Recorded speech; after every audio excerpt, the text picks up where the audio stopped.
Right, that's one book down, two to go! This is aspiring author J.A. Arnold, call me Tony, and this series is called Between Lines, where I read the lines that I love from the books that I read. If this series inspires you to pick up that book, I hope you enjoy your reading journey.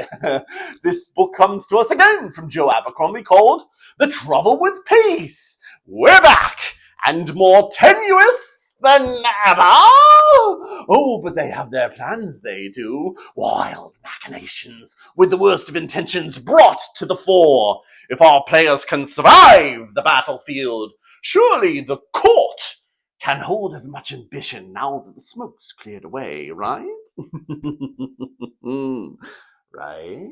Once again, King also wants to visit the Union, but he has to deal with rampant subjects, bickering councils, and the occasional death threats. Savine Dangloctor has to somehow salvage some semblance of respect, especially in light of a little bump she's got on the way. Who gave her that bump? Leo Dan Brock, bored of the monotony of peacetime, needs some action to liven things up. Or is it, managing his temper, huh? Oh, and let's not forget Ricka, whose long eye has stretched a little longer than she's comfortable with for her own liking. She'll need to mend that, she will. And then there's Vic, doing all the dirty work. Mighty crafty, that Victorine Danteufel.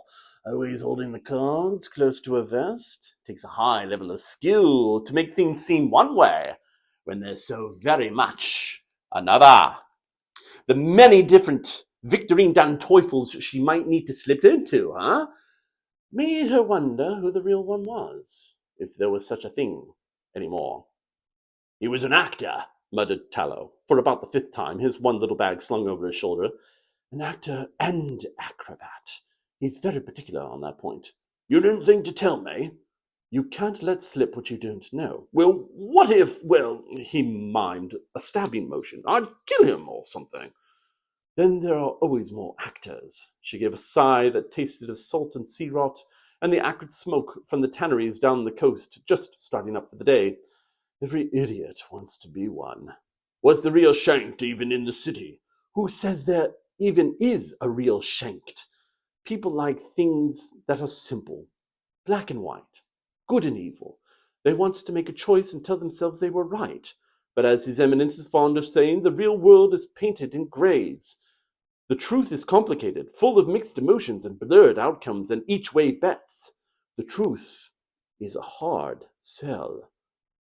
It helps to give people a straightforward story with villains to boo and heroes to root for. Vic narrowed her eyes as she looked out to sea. In my experience, that means making things up. Abercrombie emboldens his characters to adapt to this lesser wartime period. Sure, it's easy to forge alliances when the iron's hot, all malleable-like, but when it cools, that's when the blade becomes useful. The trouble with peace is the trouble with all people. When war settles, its ashes far in the distance, new fires smolder from within, and those who are stoked most ambitiously glow white-hot, burning once again for the rise of desolation and the glories of chaos. What is peace, then? But a wee bit of positioning before the next fight. Few of us get to pick our battles. The battles pick us. This has been The Trouble with Peace by Joe Abercrombie. Sometimes the only way to improve something is to destroy it, so it can be rebuilt better. Sometimes to change the world, we must first burn it down.